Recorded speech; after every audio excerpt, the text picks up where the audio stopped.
और मैं आपको बता दूं, अगर इस समाज सेवा में मेरे खून की एक एक कतरे की भी अगर जरूरत पड़ेगी आपकी समाज सेवा के लिए, तो मैं तत्पर रहूंगा। ये मैं आपसे निवेदन कर रहा हूँ।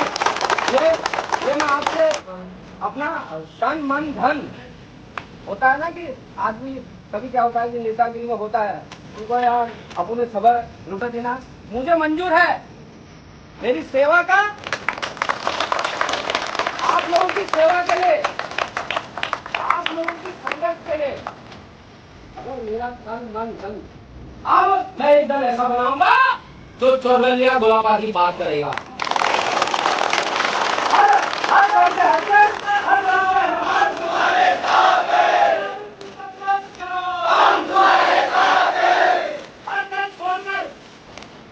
ऐसा बनाऊंगा जो चोरबलिया गुलाबा की बात करेगा, जो चोरबलिया गुलाबा से मुंह तोड़ खाएगा और समाज की दामन से आगे रहेगा। आप लोग धन्यवाद करें।